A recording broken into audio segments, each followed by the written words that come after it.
वंदे पुरुषोत्तमम्। वंदे पुरुषोत्तमम्। आज हम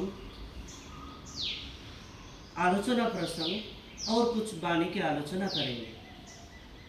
शिष्य ठाकुर उनको पूछा गया कि ठाकुर, जो ऋतिकगण होते हैं वो अवतारी महापुरुष, उनके वार्तावाही होते हैं, लेकिन यदि तगमा या पंजाधारी होकर भी कोई निष्ठाविहीन अर्थलोभी हो तब भी क्या वो ऋतिकता कर सकता है? शिष्य ठाकुर बोलते हैं, इष्ट निष्ठाहीन अनाचार दुष्ट धर्म प्रचारक ही होक रीति की होक और जेई होक न केनो कखनई अनुसरणीय नय को अनुसरणे शाश्वत पतन अनिवार्य ही है उठे। अर्थात इष्ट निष्ठा विहीन अनाचार दुष्ट धर्म प्रचारक ही हो या ऋतिक ही हो और जो भी होना क्यों कभी भी अनुसरणीय नहीं है। उससे अनुसरण से शाश्वत पतन अनिवार्य हो उठता है। ये चर्या सूक्त से लिया गया है। तगमा लेने से ही ऋतिक नहीं हुआ जाता है। सर्व प्रकार की संदीपना और संदीपना से इष्टार्थ परायण हो उठे, इष्ट स्वार्थी तुम्हारी स्वार्थ हो उठे, तब तो तुम ऋतिक उसी ऋतिक देवता की जागृत मूर्ति हो। प्रवृत्ति परिचर्या से यदि इष्ट इष्टानुकृष्टि तथा धर्म के विनिमय से आत्म उपभोग उपकरण के संग्रह में तत्पर होकर ऐसे अगर तुम चलते हो तब तुम नारकीय अभिप्राय संपन्न ऋतिक छद्मवेशी धोखेबाज के अतिरिक्त और कुछ भी नहीं हो। ये ध्रुति विधायना से लिया गया है। निष्ठाभंगा ऋतिक हले दीक्षा ताहार व्यर्थ प्रवृत्ति तादेर स्वार्थ हय खुजे बेड़ाय अर्थ। यह अनुश्रुति से लिया गया है। अर्थात जिन ऋतिकों में इष्ट के प्रति निष्ठा नहीं है, जिनकी निष्ठा भंग हो गई है, उनकी दी हुई दीक्षा व्यर्थ होती है। प्रवृत्ति ही उनका स्वार्थ हो उठता है और वह सर्वस्व सर्वदा अर्थ के खोज में घूमता रहता है। रीति किंतु सबाई नय, रीति किंतु सबाई नय ठीक निष्ठा आचार अनुचलन एगुलई सिद्ध रीति के आने जजमाने संवर्धन। यह अनुश्रुति पांचवी खंड से लिया गया है। इसका अर्थात है सभी ऋतिक यथार्थ ऋतिक नहीं है।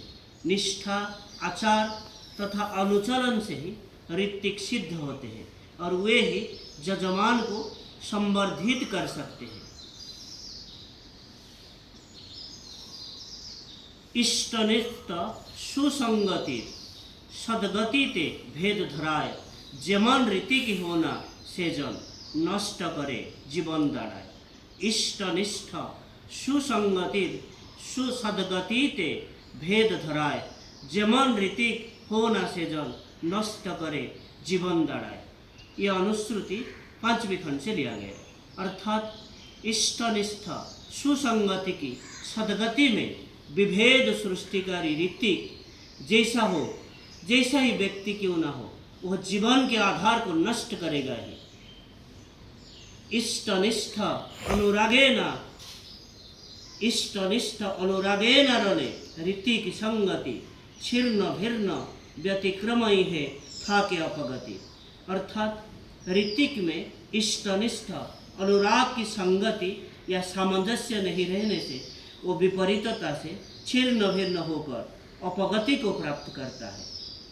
सिद्धनय मंत्रदेय मरे मारे करे, अर्थात जो सिद्ध नहीं है और मंत्र देता है वह अपने तथा दूसरे के लिए मृत्यु का ही आवाहन करता है और क्षय की सृष्टि करता है। यह अनुश्रुति ग्रंथ से लिया गया है। ससंस्पर्शते के हई जहार पृष्ठे युक्त होए, ससंस्पर्शते ही के हई आहार पृष्ठे युक्त होए न जखन पृष्ठ टानती शिथिल तहार दूढ़ प्रत्यय नए को से जन। अर्थात जिसके संस्पर्श से जब कोई भी उसके इष्ट में युक्त नहीं होता है, इसका अर्थ है उस व्यक्ति का इष्ट के प्रति आकर्षण शिथिल है और प्रत्यय भी दृढ़ नहीं है। एक शब्द में स्वार्थ प्रतिष्ठा को छोड़ और इष्टार्थी लोक मंगल को छोड़ दूसरा कोई धंधा कभी भी उन्हें या उस ऋतिक को अभिभूत नहीं कर सकेगा। यह आलोचना प्रसंग प्रथम खंड से लिया गया है। तो आज के लिए इतना ही। वंदे पुरुषोत्तमम्। वंदे पुरुषोत्तमम्। जय जय गुरु।